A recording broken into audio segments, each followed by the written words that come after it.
Meus amigos, a partir deste momento, pretendemos apresentar as causas da guerra entre Rússia e Ucrânia e como construir uma paz duradoura entre os dois países e no mundo. Este é um assunto da mais absoluta atualidade. Há 2 anos, esta guerra eclodiu entre a Rússia e a Ucrânia. Já são 2 anos de conflito, aliás, 3 anos de conflito,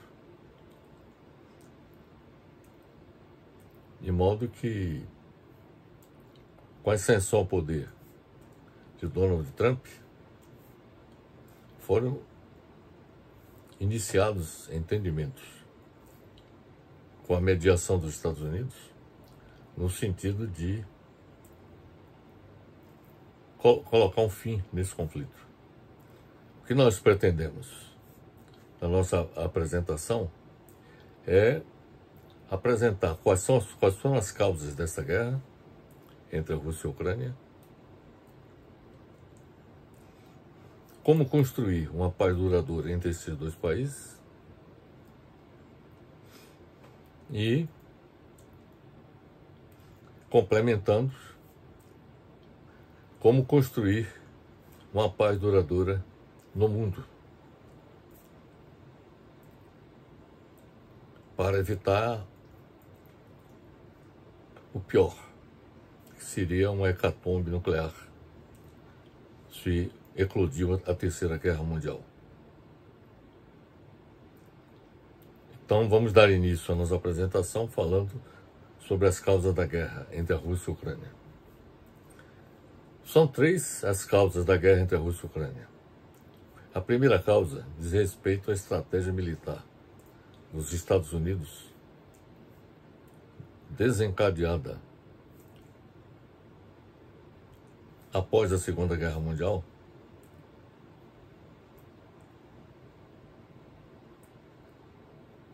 no sentido de se aproximar das fronteiras da Rússia, incorporando à OTAN os países ex-socialistas do leste europeu vizinhos da Rússia, isto após 1989, quando aconteceu o fim da União Soviética.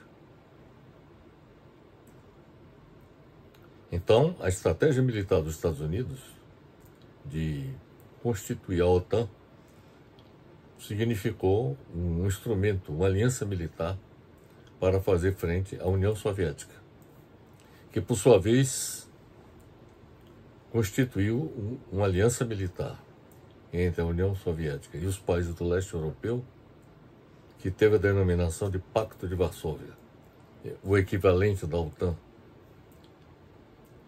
sob a liderança da União Soviética. De modo que, após a Segunda Guerra Mundial, se estabeleceu o confronto entre a OTAN, de um lado, e o Pacto de Varsóvia, do outro. Mas com o fim da União Soviética,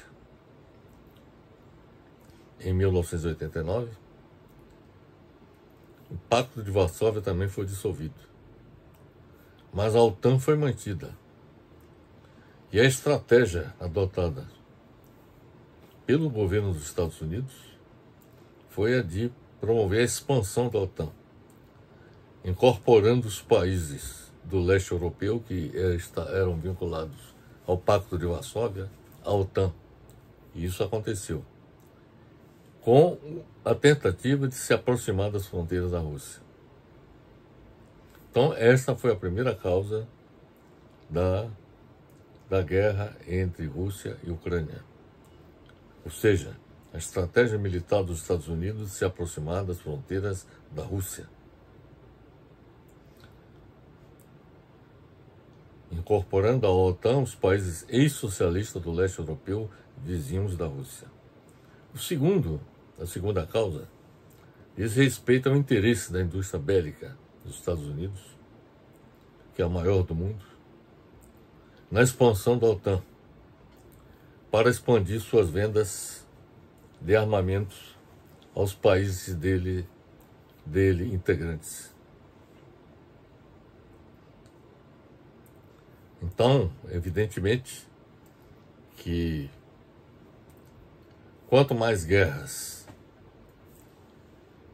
eclodirem no mundo, melhor para a indústria bélica dos Estados Unidos, que é responsável por 40% da produção de armas em todo o mundo. Então esta foi a segunda causa, o interesse da indústria bélica dos Estados Unidos na expansão da OTAN. Então a expansão da OTAN, no sentido de se aproximar das fronteiras da Rússia, incorporando os países ex-socialistas do leste europeu,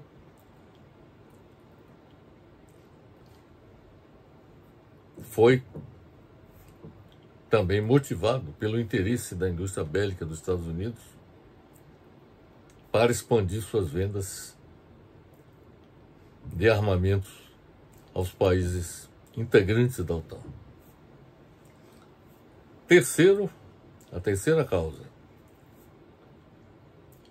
responsável pela eclosão da guerra entre a Rússia e a Ucrânia foi a busca pelo governo da Ucrânia de seu afastamento da área de influência econômica e política da Rússia e o desejo de se integrar à União Europeia e à OTAN.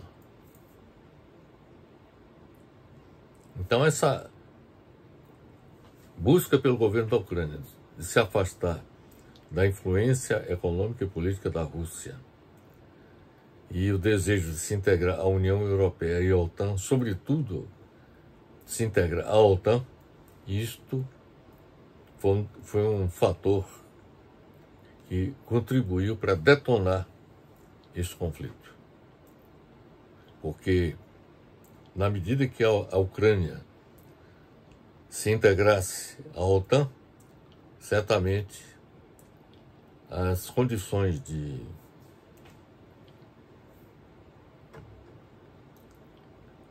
sobrevivência da própria Rússia estaria ameaçada.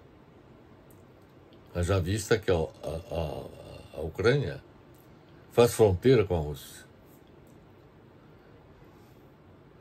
E, evidentemente, que se a Ucrânia se integrasse, fosse integrada à OTAN, certamente dispositivos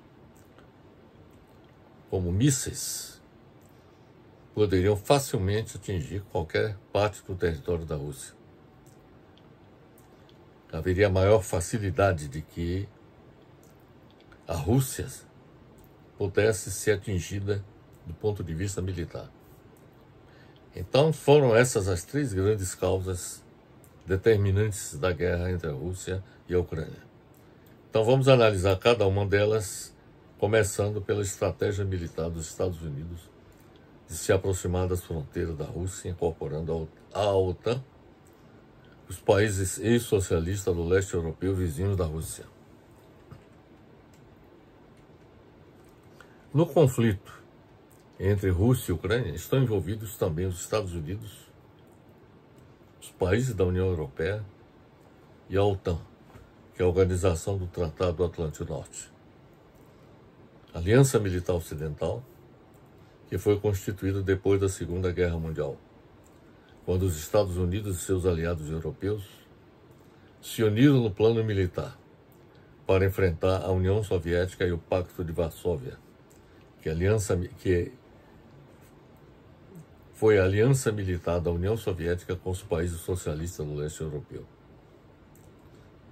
Com o fim da União Soviética em 1989, o Pacto de Varsóvia se desfez.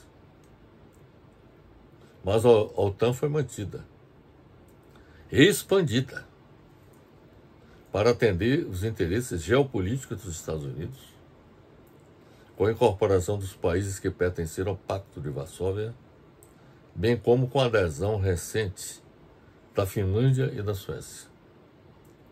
É oportuno observar, meus amigos, que a OTAN tem como um dos seus pilares garantir a segurança de seus países membros, que pode ocorrer de forma diplomática ou com o uso de forças militares. os países membros da OTAN fornecem parte de seu contingente militar para eventuais ações deste porte, uma vez que a organização não possui força militar própria. A OTAN contava durante a Guerra Fria entre os Estados Unidos e a União Soviética até 1989 com 16 países: Alemanha, Bélgica, Canadá, Dinamarca, Espanha, Estados Unidos, França, Grécia, Holanda, Islândia, Itália, Luxemburgo, Noruega, Portugal, Turquia e Reino Unido. Então esses, quando em 1989, até antes de 1989, durante a Guerra Fria, ou seja, desde 1945 até 1989, eram 16 dos países integrantes, que foram esses que eu citei há pouco. Eram 16 dos países integrantes da OTAN. Para atender os interesses geopolíticos dos Estados Unidos e de sua indústria bélica, a OTAN se expandiu após o fim da União Soviética em 1989, conforme já lhes falei, atraindo em 1997 mais 14 países, ou seja, além dos 16, com os 14 passaram a integrar a OTAN 30 países. Esses 14 países que se integraram a partir de 1997 eram países que integravam o sistema socialista do leste europeu, como Albânia, Bulgária, Croácia, Eslováquia, Eslovênia, Estônia, Hungria, Letônia, Lituânia, Macedônia, Montenegro, Polônia, República Tcheca e Romênia. Nós temos aqui uma figura que mostra os países europeus que ingressaram antes de 1997 e depois de 1997.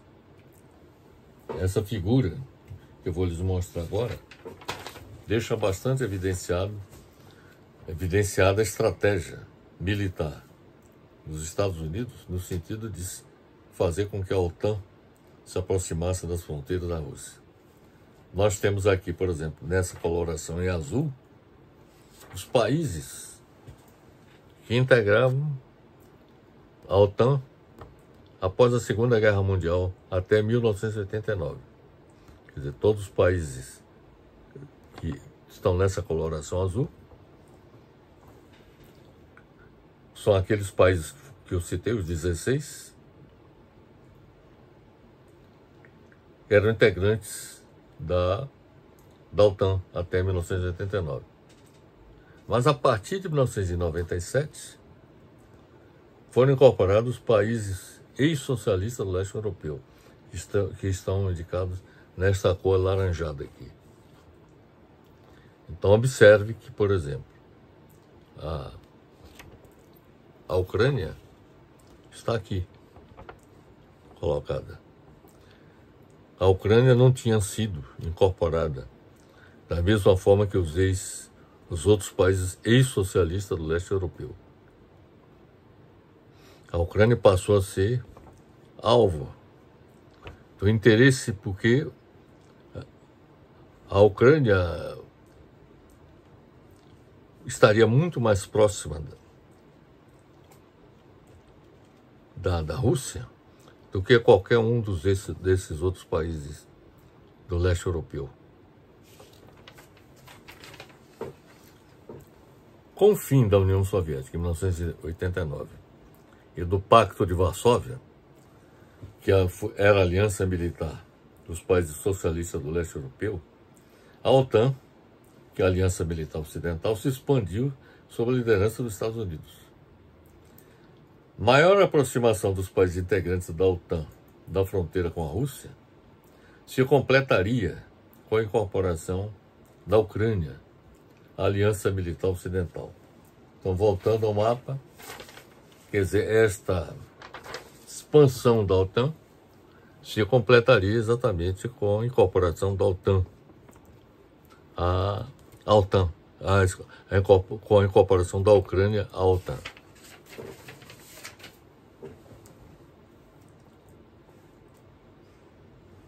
Portanto, maior aproximação dos países integrantes da OTAN da fronteira com a Rússia se completaria com a incorporação da Ucrânia à Aliança Militar Ocidental, como deseja seus aliados da União Europeia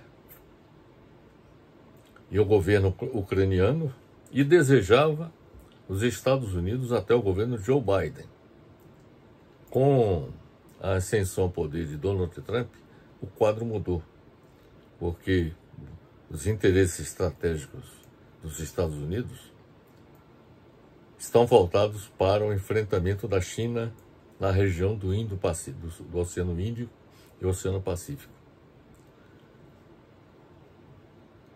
O enfrentamento da Rússia na Europa passou a ter um caráter secundário para o governo Donald Trump. Esta é a razão pela qual existe o interesse do governo Trump de celebrar a paz entre a Rússia e a Ucrânia. Até porque isso possibilitaria fazer com que os gastos militares dos Estados Unidos com a guerra na Ucrânia cessasse. Porque no entendimento de Donald Trump,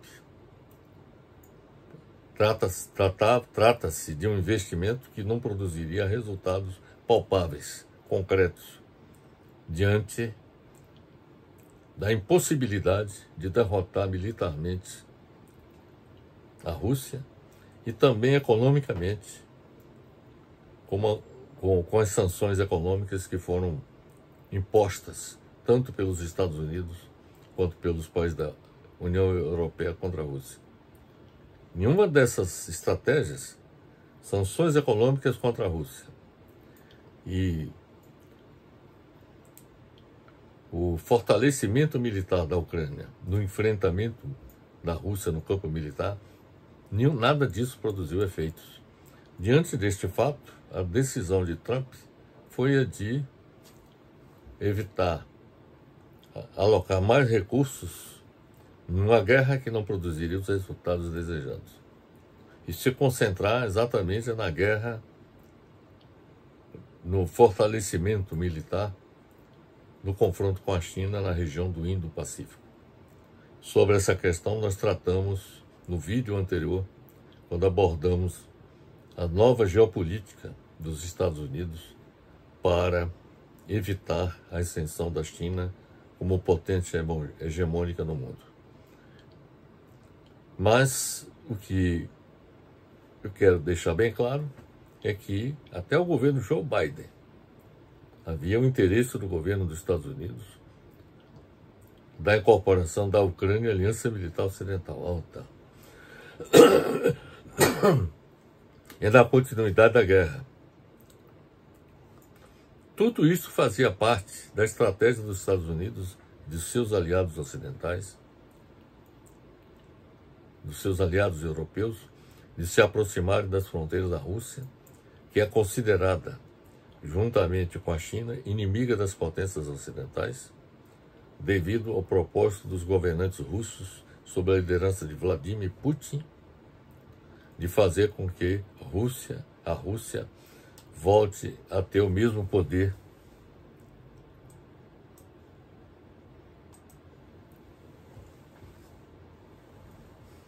que é o exercido pela União Soviética no cenário político internacional. E também devido à aliança militar celebrada em 2000 entre a Rússia e a China. A expansão da OTAN rumo às fronteiras russas é considerado pelos governantes russos como o principal perigo externo para a Rússia. Isso nós mostramos naquele mapa anterior, que há proximidades. Quer dizer, se a Ucrânia for incorporada à OTAN, evidentemente os riscos para a Rússia aumentam muito mais do que o quadro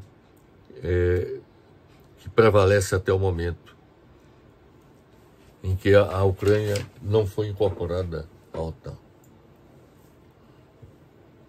Bem, então, esta é a primeira causa da guerra, a questão da a aproximação, a busca da aproximação por parte dos Estados Unidos, através da OTAN, das fronteiras da Rússia. Então, essa é a primeira causa desse conflito internacional. Quer dizer, diante dessa ameaça, a Rússia, evidentemente, reagiu contra essa aproximação. A segunda causa da guerra é o interesse da indústria bélica dos Estados Unidos na expansão da OTAN para expandir a venda de armamentos aos países dele integrantes.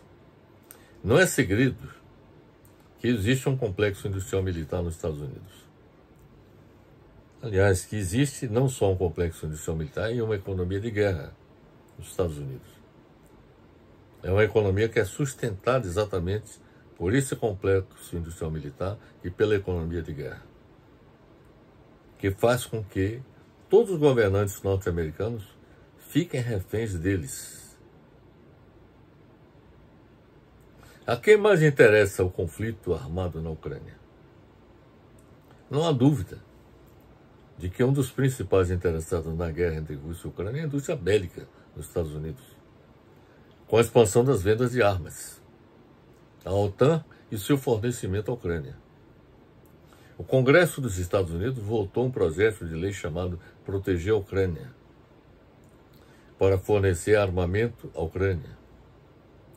O mesmo está acontecendo com os países europeus integrantes da OTAN.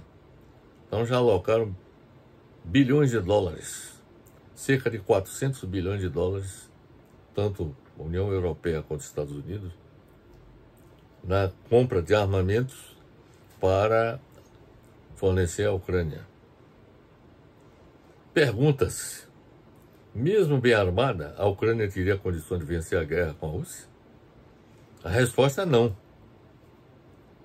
Porque, além de ampla superioridade militar, a Rússia é uma potência atômica. Essa, aliás, é a razão pela qual Donald Trump não seguiu o mesmo caminho de Joe Biden, que insistia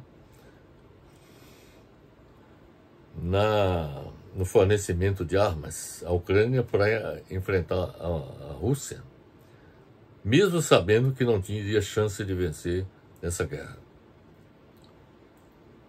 Então, pergunta-se, mesmo bem armada, a Ucrânia teria condições de vencer a guerra com a Rússia? A resposta é não, porque além da ampla superioridade militar, a Rússia é uma potência atômica. Apesar disto, os Estados Unidos e quase todos os países da Europa estão comprando armas, equipamentos militares e munições para fornecer na Ucrânia para enfrentar a Rússia. A maior beneficiária com a venda de armamentos é a indústria bélica norte-americana, contando para isso com o apoio do governo dos Estados Unidos ao promover a expansão da OTAN e fornecer armas para a Ucrânia. Não é por acaso que a indústria bélica norte-americana é a maior do mundo. Dos 10 maiores fabricantes de armas do mundo, 6 são norte-americanos, sendo 5 deles líder da indústria bélica mundial, como nós vamos mostrar no quadro que vamos apresentar a seguir. Quer dizer, nós temos aqui um quadro que mostra quais são os 10 maiores fabricantes de armas do mundo. Nós temos aqui, pelos Estados Unidos, a Lockheed Martin, Raytheon, Boeing, Northrop Grumman, General Dynamics e L3 Harris. Essas são as grandes empresas fabricantes de armas dos Estados Unidos. Além delas, temos no Reino Unido BAE Systems. E temos 3 chinesas, como a Norinco, EVIC e Cetix. Então, esse quadro aqui mostra claramente que entre as 10 são 5 empresas, eu colocaria 6 empresas entre as 10, 6 das grandes empresas que mais venderam armas, por exemplo, em 2020, são empresas dos Estados Unidos. Aqui está o quadro. Dá para perceber claramente. Essa marcação aqui indica as empresas americanas. E aqui é outra empresa americana. Temos aqui uma empresa britânica e aqui 3 chinesas. Então, esse quadro mostra claramente que a indústria bélica dos Estados Unidos é a maior do mundo. Ela é responsável por 40% da fabricação de armas em todo o planeta. Não há dúvidas que a indústria bélica patrocina a guerra na Ucrânia, como promoveu outras guerras no passado. Para quê? Para ganhar dinheiro. A produção recorde de armamentos, cada vez mais letais e cirúrgicos, necessita ser posta para funcionar na prática. Com 102 guerras em seu currículo belicoso, os Estados Unidos são provavelmente um dos países mais envolvidos em ações militares no mundo, que começou com a anexação de terras do México a seu território. Não é coincidência que os Estados Unidos sejam um dos países que mais se beneficiam economicamente de confrontos armados, já que as maiores exportadoras de armas do mundo são norte-americanas, conforme nós mostramos naquele quadro que apresentamos. Para além da venda de munição e armas, os Estados Unidos monetiza também com contratos de segurança e treinamento militar, o que faz com que muitos membros do Congresso norte-americano entendam as guerras como uma máquina de gerar emprego e dinheiro para o país. A paz para os Estados Unidos poderia lhe custar muito caro. Não é por acaso que os Estados Unidos não são campeões na luta pela paz mundial. São esses fatos que levam muitos a questionarem a real motivação dos Estados Unidos na defesa da Ucrânia, que há anos vive em estado de tensão com a Rússia. Fica evidente, meus amigos, que enquanto houver indústria bélica no mundo, as guerras continuarão a proliferar em todo o planeta. A paz no mundo só acontecerá, eu não tenho dúvidas disso, quando houver o desarmamento de todos os países e a cessação da fabricação de armas. Só quando ocorrer isso é que efetivamente a paz será uma realidade em nosso planeta. Nós temos aqui uma figura que apresenta os maiores gastos militares no mundo por país. Os Estados Unidos são disparados os que têm o maior gasto militar no mundo. 39% do total. Nessa figura, vocês têm uma ideia do tamanho dos gastos militares no mundo, por país. Estados Unidos, 39%. China, 13%. Agora, outros países, nós temos aqui outros países que também fabricam armas. Como é o caso da Índia, 3,7%. Rússia, 3,1%. Reino Unido, 3%. Arábia Saudita, 2,9%. Alemanha, 2,7%. França, 2,7%. Japão, 2,5%. Coreia do Sul, 2,3%. Itália, 1,5%. Austrália, 1,4%. Canadá, 1,1%. Israel, 1,1%. E o Brasil também aparece na estatística com 1% da fabricação de armamentos. Então, este é o quadro que nós temos aqui hoje no mundo, com os Estados Unidos ocupando 39%, responsável por 39% dos gastos na fabricação de armamentos em todo o mundo. Seguido da China com 13%. Depois vem os demais países que há pouco eu citei.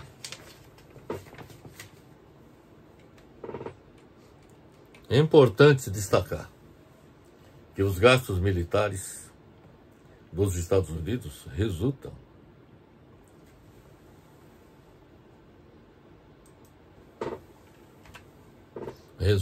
em grande parte do fato de terem, observe bem para isso, 865 bases militares em cerca de 130 países do mundo. Então, os Estados Unidos têm 865 bases militares em 130 países do mundo. Então, para que essas bases militares possam operar em prol dos interesses dos Estados Unidos, é preciso dispor de armamentos. Então, é uma das fontes responsáveis pelo incremento da demanda de armamentos no mundo, em benefício da indústria bélica dos Estados Unidos, são essas 865 bases militares em cerca de 130 países do mundo. Contando na América Latina e no Caribe com pelo menos 76 bases militares. Ou seja, quase a metade das bases militares dos Estados Unidos estão na América Latina e no Caribe, que são alimentadas pela indústria bélica norte-americana. Então, meus amigos, essa é a segunda causa da guerra. O interesse concreto da indústria bélica dos Estados Unidos de ganhar dinheiro com a proliferação de guerras em todo o planeta, e em particular a guerra da Ucrânia. A terceira causa da guerra diz respeito à busca pelo governo da Ucrânia de seu afastamento da área de influência econômica e política da Rússia, e isso em 2013, e o desejo de se integrar à União Europeia e à OTAN. É importante observar, antes de tudo, que a extinta União Soviética, da qual o território ucraniano era ligado, que a Ucrânia era integrante da União Soviética. A extinta União Soviética, da qual o território ucraniano era ligado, industrializou-se por meio de uma integração estrutural envolvendo todas as suas repúblicas,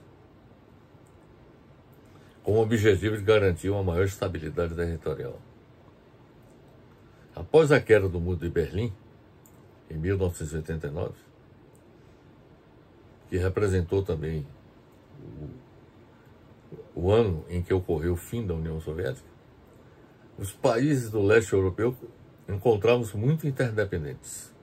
Havia uma interdependência muito grande, econômica, política e social, entre os países, entre as repúblicas integrantes da União das Repúblicas Socialistas Soviéticas. Até o início da guerra entre a Rússia e a Ucrânia dependia comercial e economicamente da Rússia, sobretudo por esta lhe fornecer gás natural, fonte de energia primordial do país, e por ser o principal comprador de inúmeras matérias-primas produzidas pela economia ucraniana. Quando a União Europeia, observe bem para esse detalhe, propôs à Ucrânia assinar um tratado de livre comércio, e isso já fazia parte da tentativa de atrair a Ucrânia para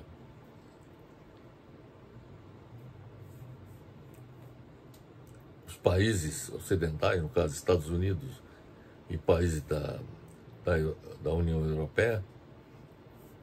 Então houve uma proposta da União Europeia à Ucrânia para assinar um tratado de livre comércio. Quando ocorreu esse fato, a Rússia, em contrapartida, ofereceu melhor acordo econômico. Segundo os estudiosos desse problema, na época, e que, segundo algumas versões não confirmadas oficialmente, oficialmente, se o governo ucraniano não o aceitasse, ameaçou cortar o fornecimento de gás natural e a compra de produtos ucranianos, além de impor restrições alfandegárias. Quer dizer, houve uma ameaça da Rússia contra o governo ucraniano se o governo ucraniano assinasse o Tratado de Livre Comércio com a União Europeia. Essa ameaça se traduziria no corte do fornecimento do gás natural, no corte da compra de produtos ucranianos, além de impor restrições alfandegárias. Este episódio acirrou ainda mais as diferenças entre os dois principais grupos políticos ucranianos, os pró-Ocidente e os pró-Rússia. A decisão do governo ucraniano de não assinar o Tratado de Livre Comércio com a União Europeia foi o estopim que deu origem às violentas manifestações políticas ocorridas desde 2013. Sobre a Ucrânia, é importante observar que era um país de regime semipresidencialista, ou seja, o gabinete e as funções executivas nacionais são divididas entre o presidente, com mandato de 5 anos, e o primeiro-ministro, além de uma influência mais destacada no parlamento. O presidente ucraniano em 2013 era Viktor Yanukovych, uma personalidade polêmica no país em virtude de sua posição pró-Rússia, o que o tornava inimigo de uma poderosa e influente oposição pró-Ocidente, a mesma que liderou boa parte das manifestações no país. Com a resistência do governo ucraniano em não assinar o acordo de livre comércio com a União Europeia, os militantes pró-Ocidentes passaram a exigir a renúncia do presidente e do primeiro-ministro do país, apontados como os principais responsáveis pela influência russa nas decisões nacionais. Sob a alegação de que os manifestantes utilizavam formas ilegais e violência exagerada durante os protestos, o parlamento aprovou uma série de leis para reprimi-los duramente, principalmente através do uso da força policial. O auge da tensão do país iniciou-se no dia 23 de janeiro de 2014, quando 5 manifestantes morreram em confronto com a polícia, além de inúmeros feridos. No mesmo dia, negociações foram realizadas sem sucesso, o que proporcionou a invasão de várias sedes do governo em diversas regiões do país. Com o objetivo de diminuir o ímpeto das manifestações, o primeiro-ministro Mykola Arazov pediu sua demissão. No entanto, essa estratégia não surtiu efeito, porque os opositores continuaram em protestos exigindo a renúncia também do presidente Yanukovych, que foi deposto através de um golpe parlamentar e substituído por Alexander Turchinov como presidente interino até a realização das eleições em maio de 2014. O resultado da crise política na Ucrânia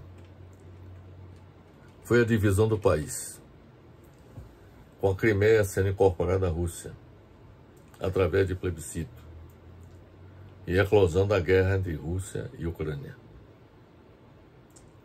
Diante da possibilidade de a Ucrânia se integrar à OTAN, a Rússia reagiu, intervindo militarmente neste país, para evitar a todo custo que ele fosse incorporado à Aliança Militar Ocidental, liderada pelos Estados Unidos.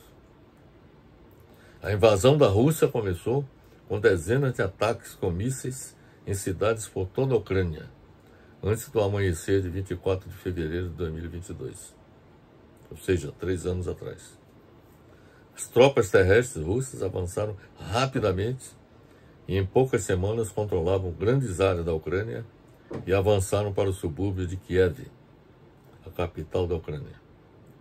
As forças russas bombardearam Kharkiv e tomaram o território no leste e no sul até Kherson e cercaram a cidade portuária de Mariupol. Aqui nós temos o mapa que mostra o que aconteceu com a invasão da Rússia. Essa aqui no mapa, essa área aqui em vermelho indica as áreas que foram ocupadas pelas forças russas.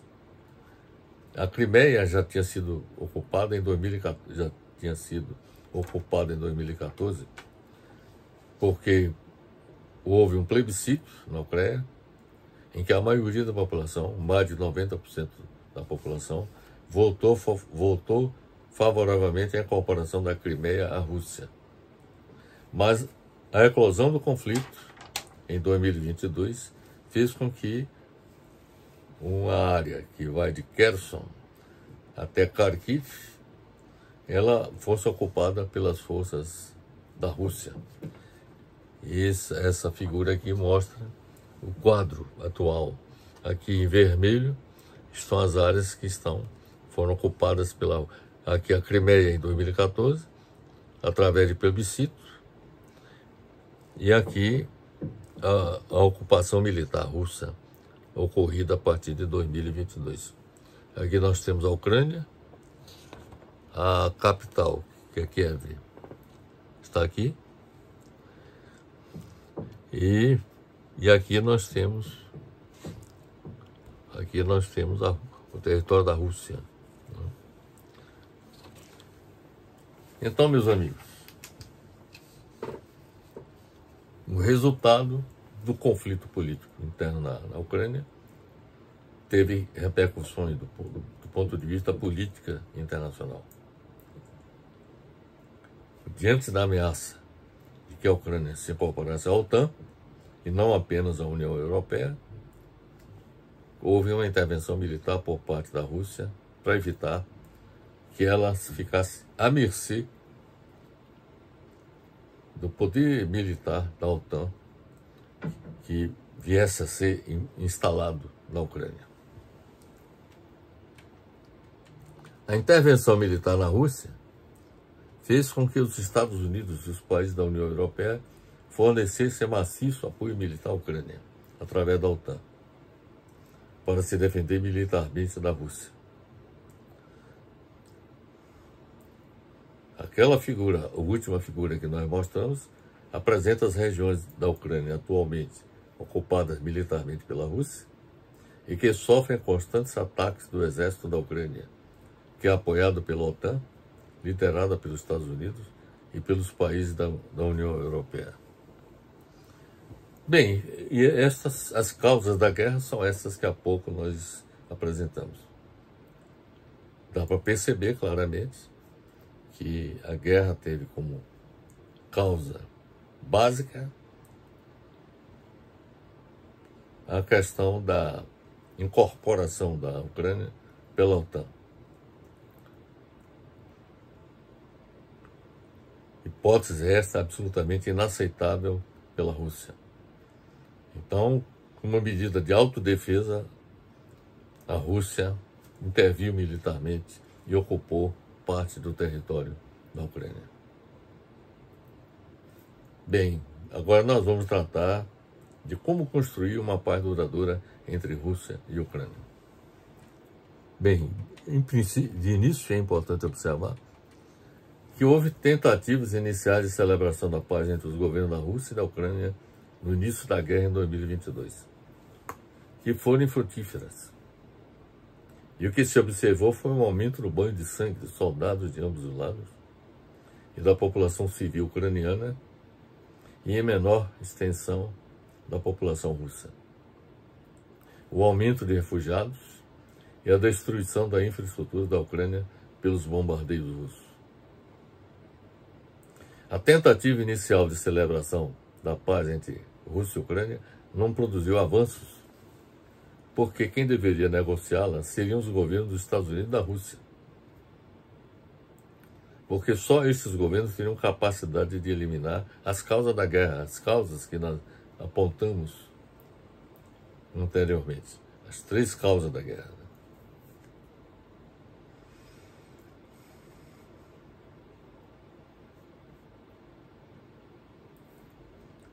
Então, repetindo, A tentativa inicial de celebração da paz entre Rússia e Ucrânia não produziu avanços, porque quem deveria negociá-la seriam os governos dos Estados Unidos e da Rússia. Porque só esses países teriam capacidade de eliminar as causas da guerra, que são a de evitar a aproximação da OTAN, das fronteiras da Rússia, cessar a venda de armamentos pela indústria bélica norte-americana à Ucrânia e aos países integrantes da OTAN, e atender o desejo da Ucrânia de se integrar à União Europeia.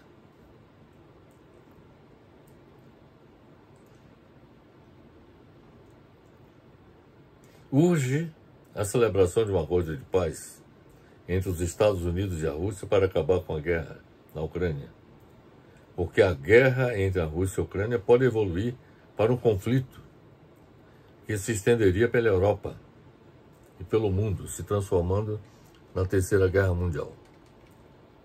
Diferentemente do belicista governo Biden, que alimentava a guerra entre Ucrânia e Rússia, com a ascensão ao poder nos Estados Unidos por Donald Trump, houve uma mudança na postura dos Estados Unidos com relação à guerra entre Rússia e Ucrânia, procurando atuar como mediador do conflito. Foram realizadas reuniões entre representantes dos Estados Unidos e da Rússia, seguida de reunião entre representantes dos Estados Unidos e da Ucrânia.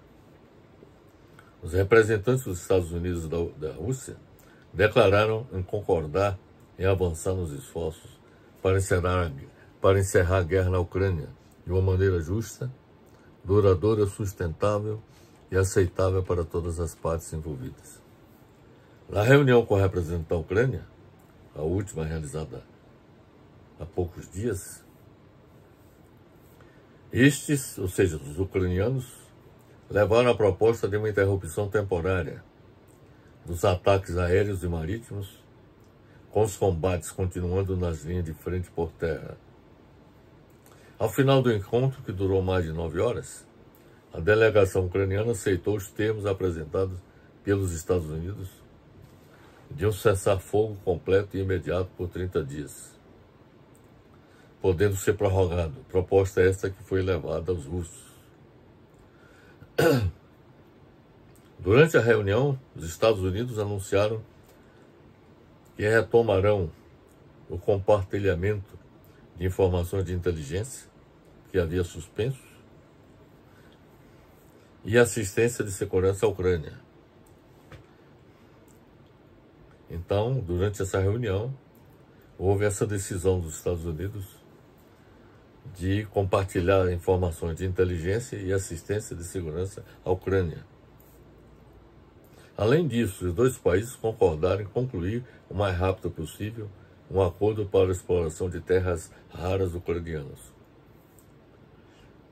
Os detalhes do acordo ainda não foram divulgados por autoridades americanas e ucranianas e não há prazo definido para o início do cessar-fogo, caso seja aprovado pela Rússia. Putin afirmou concordar com o cessar-fogo, mas quer discutir a proposta com Donald Trump.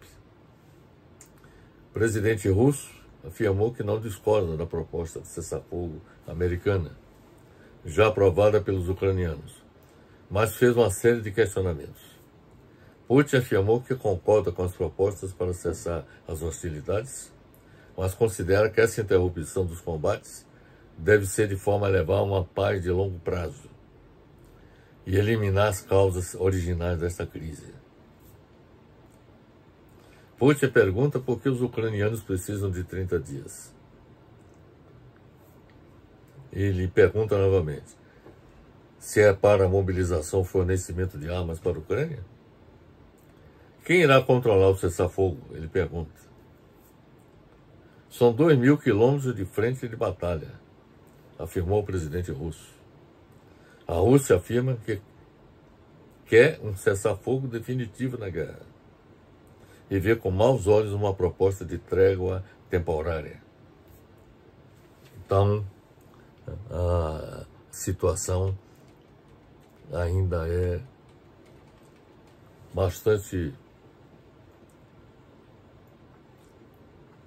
complexa e e de difícil superação. Oficiais de alto escalão russos afirmaram que uma proposta de cessar-fogo sem garantias ou compromissos concretos seria improvável de ser aceita pelo presidente Putin. O governo russo reiterou suas exigências para um cessar-fogo. Quais são as exigências? Deve incluir garantias de segurança ao país. Qualquer presença de tropas da OTAN na Ucrânia seria inaceitável. Não abrirá mão de territórios conquistados na Ucrânia. A Ucrânia tem que ser impossibilitada de entrar para a OTAN. Essas são as exigências russas. Ou seja, deve incluir garantias de segurança ao país, ou seja, a Rússia. Qualquer presença de tropa da OTAN na Ucrânia seria inaceitável. Não abrirá mão dos territórios conquistados na Ucrânia.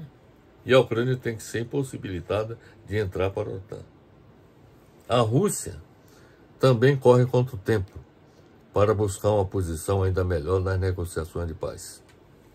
Apesar de estar tecnicamente vencendo a guerra, o país busca conseguir retomar o máximo possível de terra na região russa de Kursk, que foi invadida pelos ucranianos. Kursk faz fronteira com a Ucrânia, onde tropas ucranianas realizam contraofensiva desde agosto de 2024. O governo russo disse não haver dúvidas de que em breve retomarão toda a região. Meus amigos, é preciso que todos entendam que a guerra na Ucrânia resultou da disputa geopolítica entre Rússia e Estados Unidos, e não entre Rússia e Ucrânia. De um lado, temos os Estados Unidos, que desejavam a presença da OTAN na Ucrânia, para atender a seus interesses estratégicos e geopolíticos. Isso até o governo Biden. E de outro, temos a Rússia, que não quer a presença da OTAN na Ucrânia. A guerra na Ucrânia entre Rússia e Estados Unidos só chegará ao fim se os governantes de ambos os países chegarem a um acordo sobre o fim do conflito, que é o que está acontecendo. E não aconteceu durante o governo Biden. O acordo inicial entre Rússia e Estados Unidos poderia ser, na minha opinião, o acordo inicial entre Rússia e Estados Unidos poderia ser a Rússia aceitando o cessar-fogo na Ucrânia, com a seguinte condição: de os Estados Unidos e a OTAN desistirem de apoiar militarmente a Ucrânia no confronto com a Rússia. Uma paz duradoura poderia ser construída se a Rússia acabar com as hostilidades na Ucrânia, liberando as áreas ocupadas nesse país e assumindo o ônus de reconstruir o que foi destruído pela guerra, com a condição de os Estados Unidos e a OTAN, observe bem para isso, abandonarem os países do leste europeu e assumirem o compromisso de remover as sanções econômicas e financeiras adotadas contra a Rússia. Esta, meus amigos, é o entendimento que eu tenho de como superar esse conflito. O acordo inicial entre Rússia e Estados Unidos poderia ser a Rússia aceitar o cessar-fogo, com a condição dos Estados Unidos e a OTAN desistirem de apoiar militarmente a Ucrânia no confronto com a Rússia. Esse seria o primeiro passo. Agora, uma paz duradoura pode ser construída se a Rússia acabar com as suas hostilidades na Ucrânia, liberando as áreas ocupadas neste país e assumindo o ônus de reconstruir o que foi destruído pela guerra, com a condição de os Estados Unidos e a OTAN abandonarem os países do leste europeu e assumirem o compromisso de removerem as sanções econômicas e financeiras adotadas contra a Rússia. Então, esta seria, no meu entendimento, as condições para que uma paz duradoura pudesse ser construída com relação à guerra entre a Rússia e a Ucrânia. O acordo entre Rússia e Estados Unidos seria vantajoso para a Ucrânia.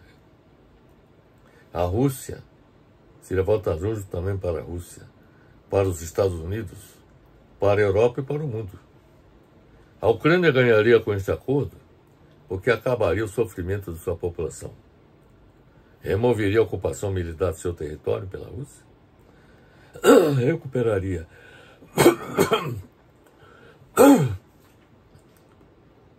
Recuperaria sua soberania sobre o território nacional ocupado pela Rússia, à exceção da Crimeia, que se incorporou à Rússia por decisão de sua população com base em plebiscito, ingressaria na União Europeia e teria a reconstrução do país realizada pela Rússia.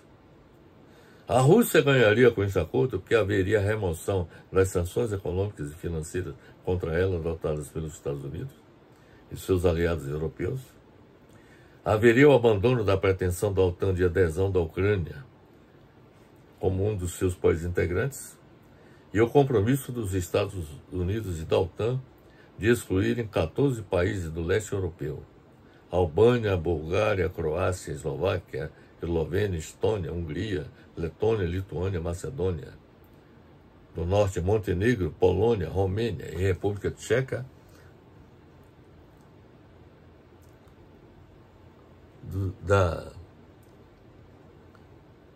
dos quadros da OTAN.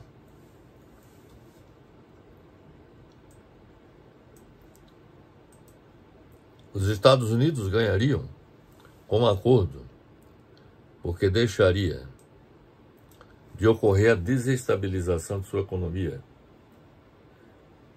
como aumento do déficit público e da dívida pública resultantes dos crescentes gastos militares com a guerra na Ucrânia.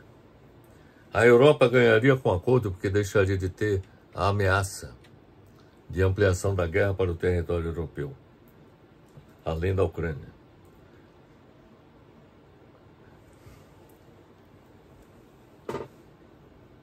E evitar a desestabilização econômica com o aumento dos gastos militares na guerra entre Ucrânia e Rússia. E o mundo ganharia com o acordo porque desapareceria a ameaça da Terceira Guerra Mundial, que poderá levar ao fim da espécie humana. Então essas são, meus amigos, as ações que deveriam ser implementadas visando a construção de uma paz duradoura na guerra entre Rússia e Ucrânia. Fora disso, qualquer outra solução que não seja esta que nós estamos apresentando, não levaria a uma paz duradoura. Por exemplo, se for celebrar uma paz que implique a perda de território por parte da Ucrânia e também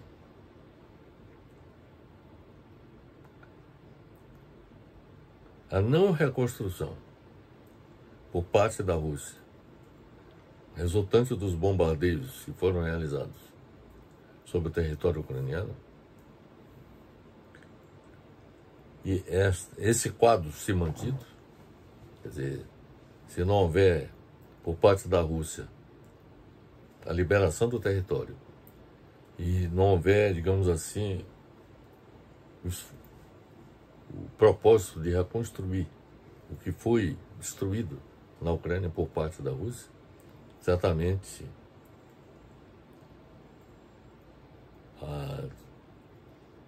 esse conflito entre esses dois países podem retornar mais adiante. Porque muitos ucranianos considerariam inaceitável um acordo de paz que não levasse em conta esses dois aspectos que há pouco citei.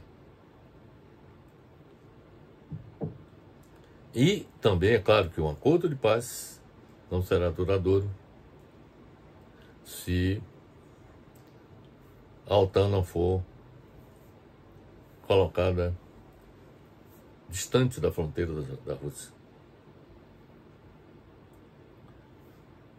E, evidentemente,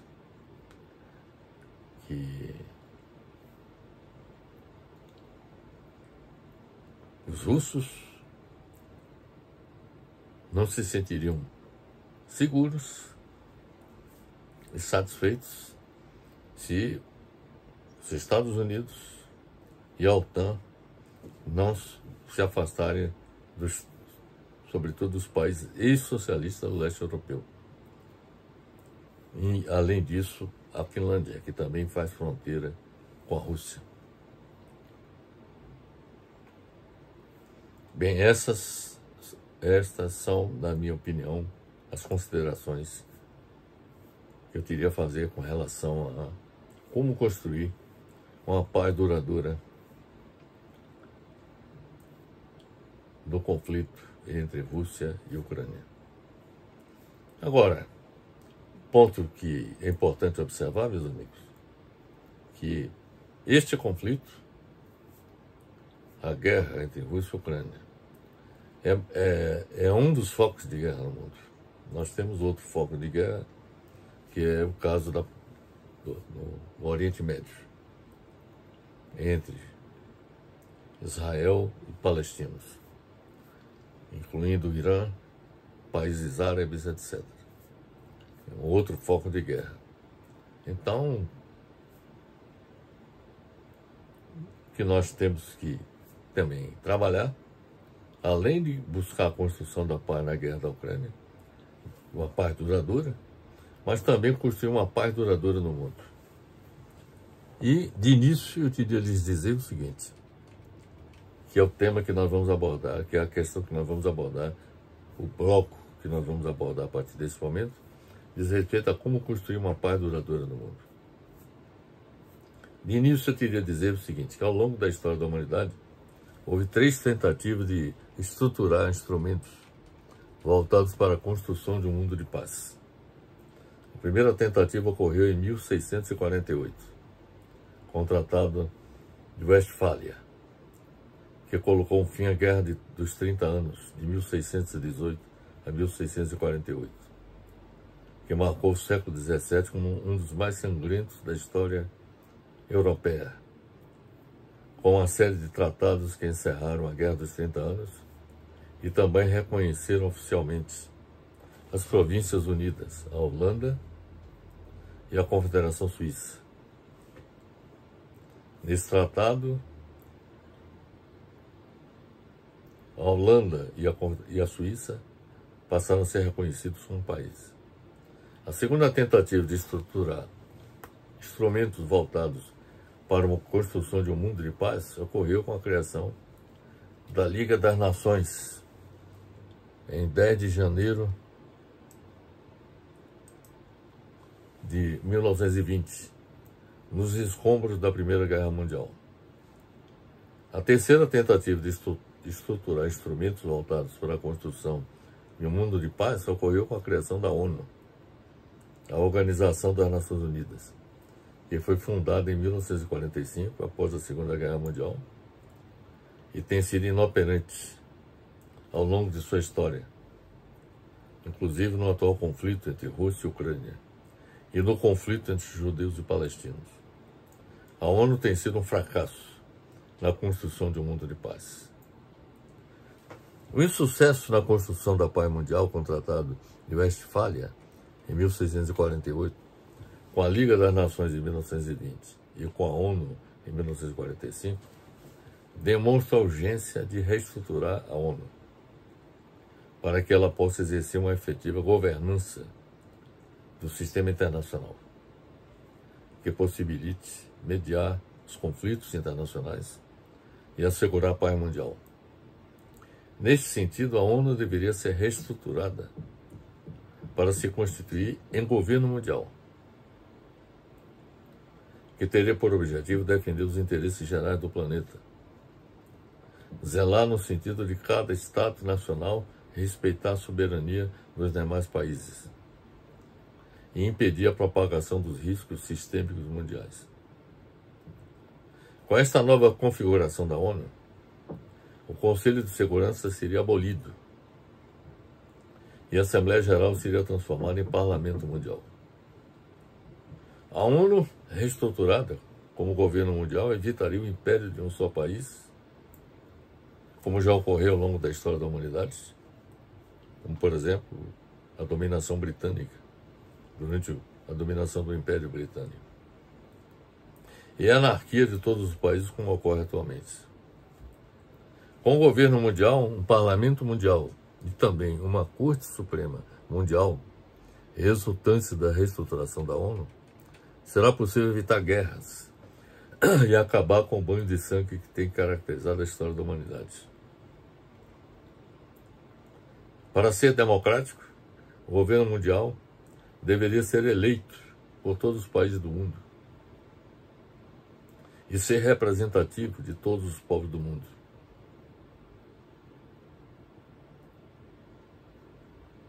No capítulo 2 do livro de nossa autoria, Como Construir um Mundo de Paz, Progresso e Felicidade para toda a humanidade, apresentamos como tornar realidade a utopia da paz mundial,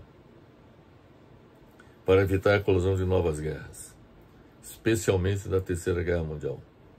Neste capítulo, afirmamos que é chegada a hora da humanidade se dotar o mais urgentemente possível de instrumentos capazes de promover a construção da paz mundial e de exercer o controle de seu destino. Para alcançar esses objetivos, urge a implantação de um governo democrático no mundo, que se constitui no único meio de sobrevivência da espécie humana. Sem isto, a nossa sobrevivência estará ameaçada. Para afastar definitivamente novos riscos de uma nova guerra mundial e que se concretize a paz perpétua em nosso planeta, seria precisa a reforma do sistema internacional atual, que é incapaz de garantir a paz mundial. O novo sistema internacional deveria funcionar com base em um contrato social planetário, que seria uma espécie de constituição global de todo mundo. O contrato social planetário seria a constituição dos povos do planeta Terra. Para a elaboração do contrato social planetário, deveria haver a convocação de uma Assembleia Mundial Constituinte, com a participação de representantes de todos os países do mundo, eleitos para este fim. O contrato social planetário deveria estabelecer a existência de um governo mundial. A preservação da paz deveria ser a primeira missão de toda nova forma de governo mundial. Ele teria por objetivo a defesa dos interesses gerais do planeta, compatibilizando com os interesses de cada nação. Para que isso aconteça, é preciso que exista uma governabilidade democrática do mundo, com o governo mundial eleito por todos os países do mundo. Seu papel seria o de construir a governabilidade da economia e do meio ambiente global e a manutenção da paz mundial. Por seu intermédio, seria perseguida a defesa dos interesses gerais de todos os países do planeta no plano das relações internacionais. O governo democrático mundial zelaria no sentido de que seja respeitada a soberania de cada país, porque atuaria no sentido de evitar que qualquer país intervenha nos assuntos internos de outros, sobretudo com intervenções militares. Ao contrário do que muitos pensam, a existência de um governo mundial não seria uma ameaça à soberania nacional, sendo, pelo contrário, a garantia de que nenhum país interviria nos assuntos internos de outros países. Além do governo mundial e do parlamento mundial, deveria ser constituída também a Corte Suprema Mundial, que deveria ser composta por juristas de alto nível do mundo, escolhidos pelo parlamento,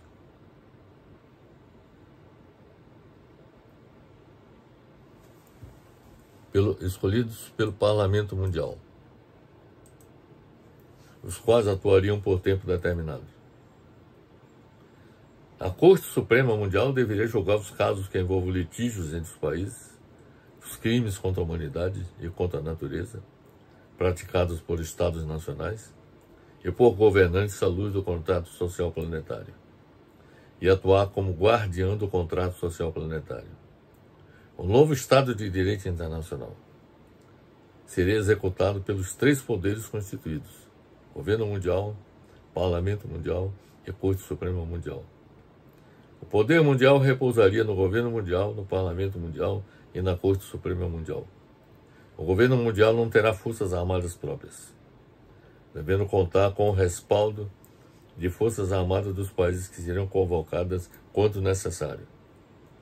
Com esta configuração proposta para a governança democrática do sistema internacional, nenhum país seria vassalo, portanto, do governo mundial. O governo mundial atuaria apenas para fazer com que o sistema internacional evolua em um ambiente de paz entre as nações.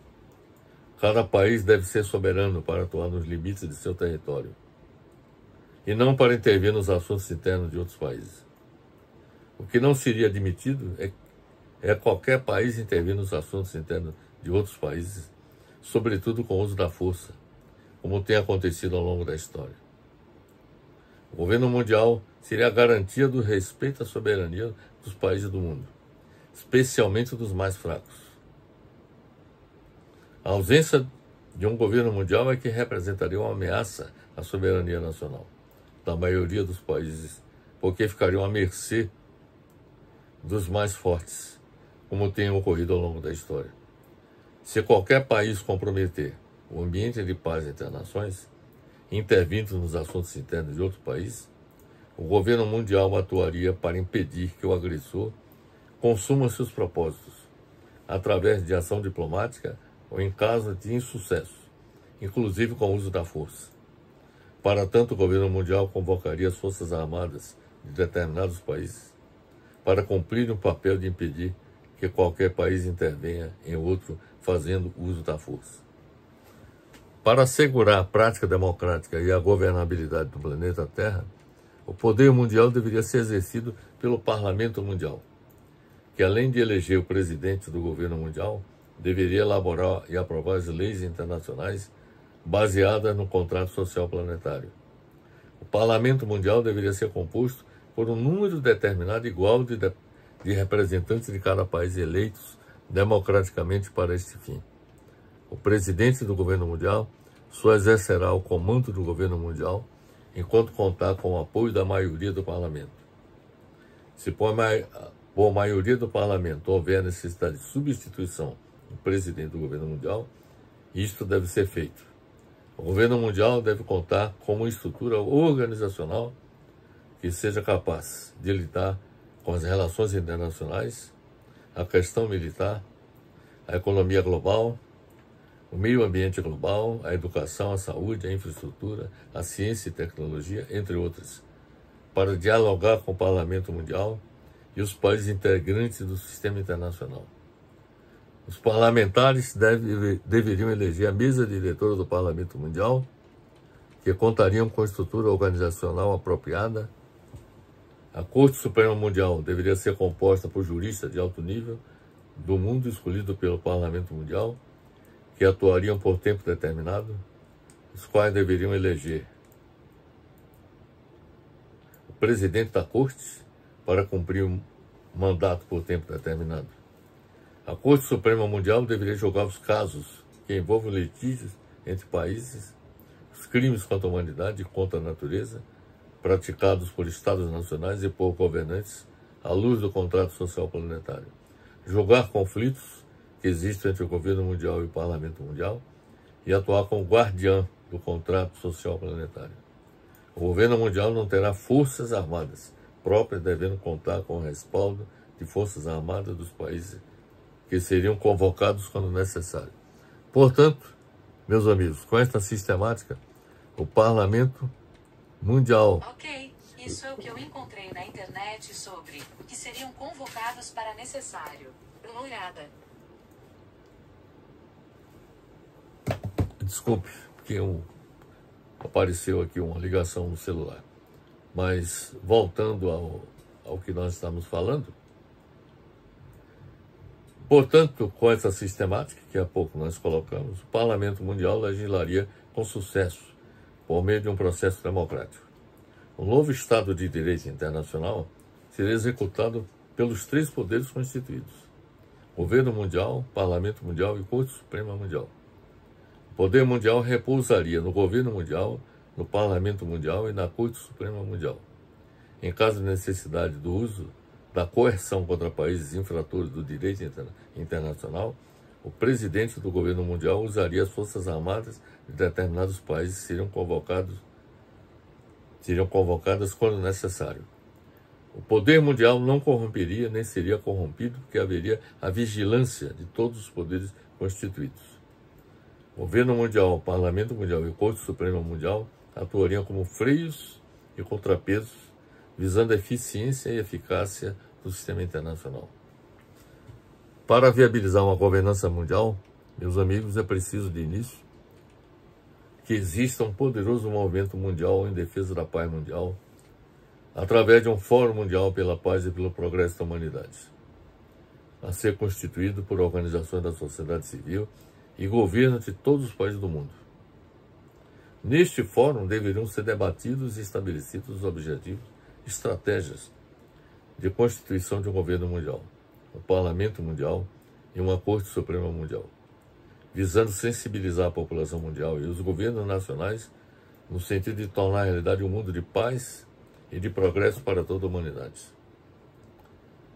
Este seria o caminho que tornaria possível transformar a utopia do governo mundial em realidade.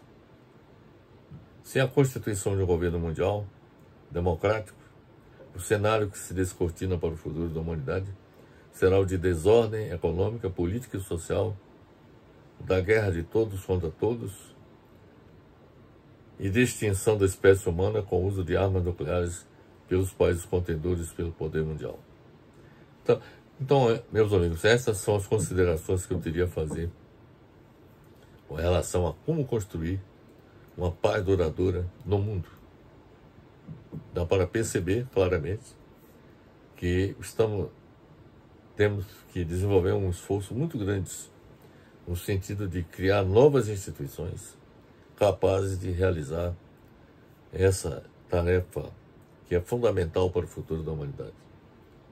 Porque sem paz no sistema internacional, o mundo estará fadado a humanidade estará fadada à extinção. Então precisamos também não só acabar com a guerra na Ucrânia, mas também construir um mundo de paz com a reestruturação da ONU, no sentido de transformá-la em um governo mundial, em um parlamento mundial, em uma Corte Suprema Mundial.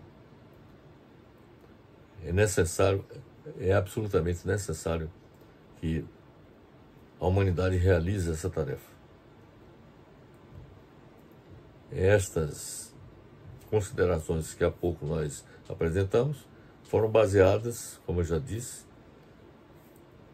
no capítulo 2 do livro de nossa autoria, publicado pela editora CRV de Curitiba, no Paraná, Como Construir um Mundo de Paz, Progresso e Felicidade para toda a Humanidade. Bem, agora vamos às conclusões da nossa apresentação. Quais são as conclusões que podemos extrair do que nós apresentamos? Que os fatos da vida demonstram que a guerra entre a Rússia e a Ucrânia significa a continuidade da velha ordem mundial, em que os conflitos de interesse entre as grandes potências têm sido resolvidos a mano militare, isto é, por meios militares. A construção de uma paz duradoura entre Rússia e Ucrânia poderia ser iniciada com a Rússia aceitando cessar fogo na Ucrânia, com a condição de os Estados Unidos e a OTAN desistirem de apoiar militarmente a Ucrânia no confronto com a Rússia. E uma paz duradoura poderia ser construída se a Rússia acabar com suas hostilidades na Ucrânia, liberando as áreas ocupadas nesse país e assumindo o ônus de reconstruir o que foi destruído pela guerra, com a condição de os Estados Unidos e a OTAN abandonarem os países do leste europeu e assumirem o compromisso de removerem as sanções econômicas e financeiras adotadas contra a Rússia. Com relação ao abandono dos países do leste europeu, seria o abandono dos países do leste europeu e também da Finlândia, que são países que estão próximos da fronteira com a Rússia. Então, estas é a primeira grande conclusão da nossa apresentação. É que a construção de uma paz duradoura entre a Rússia e a Ucrânia poderia ser iniciada com a adoção dessas medidas que há pouco nós apresentamos. Há séculos, a humanidade se defronta com conflitos entre as grandes potências.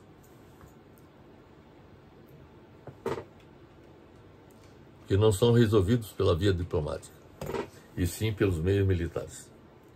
Porque vivemos em um mundo sem uma governança mundial, e sem um direito internacional que seja respeitado por todos os países, especialmente pelas grandes potências que procuram impor suas vontades no nível mundial.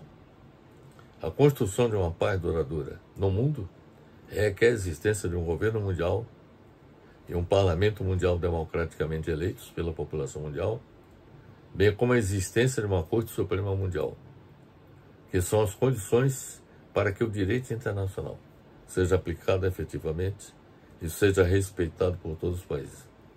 Urge a humanidade se dotar o mais urgentemente possível de instrumentos necessários à construção de um mundo de paz. É isso que eu tinha a lhes apresentar, meus amigos. Espero que tenha sido esclarecedora nossa apresentação a respeito da guerra entre a Rússia e a Ucrânia, e que nossas propostas com relação à construção da paz, tanto na guerra entre a Rússia e a Ucrânia, quando eu falo paz duradoura entre a Rússia e a Ucrânia, e também uma paz duradoura no nosso mundo, possam ser levadas avante no mundo que vivemos.